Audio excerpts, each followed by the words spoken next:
Ladies and gentlemen, I'm going to show you the Obama Dick of Doom, and then I'm going to start reading from this document that I briefly prepared. Okay? Number one, here is the Obama Dick of Doom for my second camera in case the first camera fails in some method. This is the Obama Dick of Doom that he is shoving up the collective asses of the American people with this bill. Now, I'm going to prove to you that this is the case by showing you the Cuban American bill that they passed back in the 90s to allow the illegal Cubans to get off a boat and come into America and collect benefits. These are statistical facts. These are the goddamn numbers.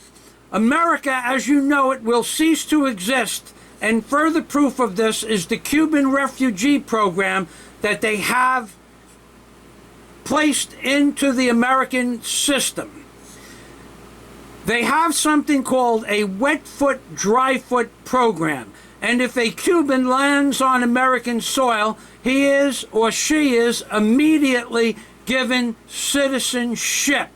But more than this, they are placed in a detention center about 20 miles from my home called Chrome Detention Center.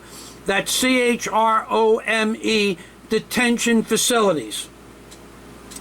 For a minimum of 72 hours, where at that center they receive full dental checkups and any dental work necessary, which could mean $10,000 or $20,000 worth of dental work coming from a third world country. They are also given full medical checkups and any medication they need for their living in America without any hassles of going to a paid physician.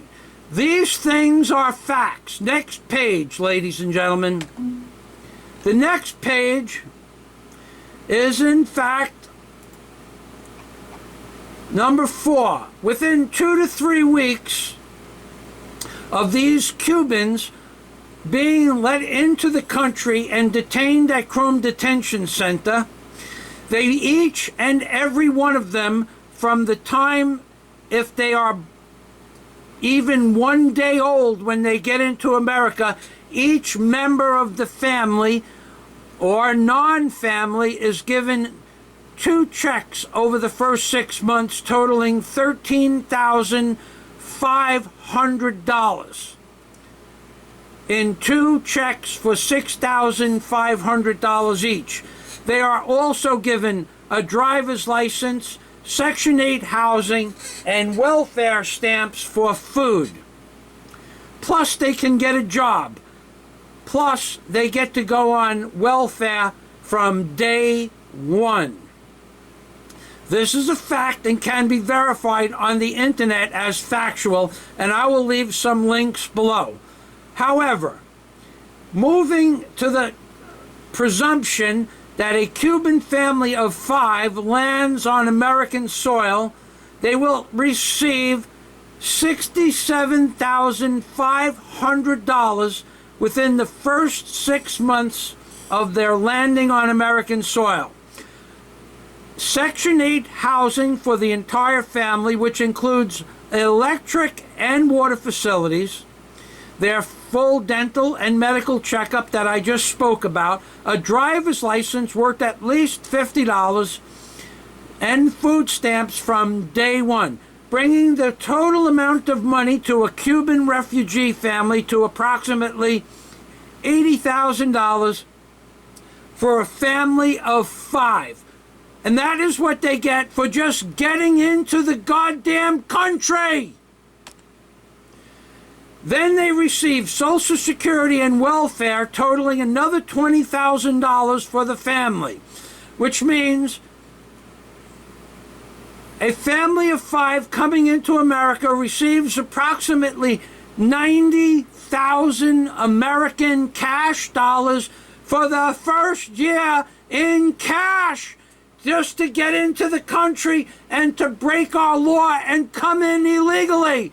To be able to move around the Border Patrol, they get paid $13,500 for each person that gets onto American soil, God damn it!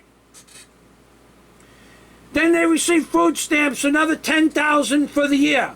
Adding to this, if that was not enough,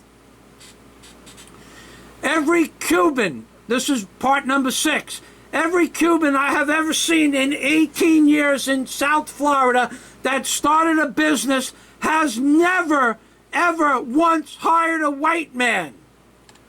I go to Caterpillar in Miami. There are 500 employees in the warehouse in Miami. They have several warehouses. Every one of them are Mexican, black, or Cuban. In the last 14 years, I have never seen a white man in the warehouse owned by Caterpillar because they don't hire white people anymore. God damn it! There are 3 heads of 3 departments in Caterpillar that are still white.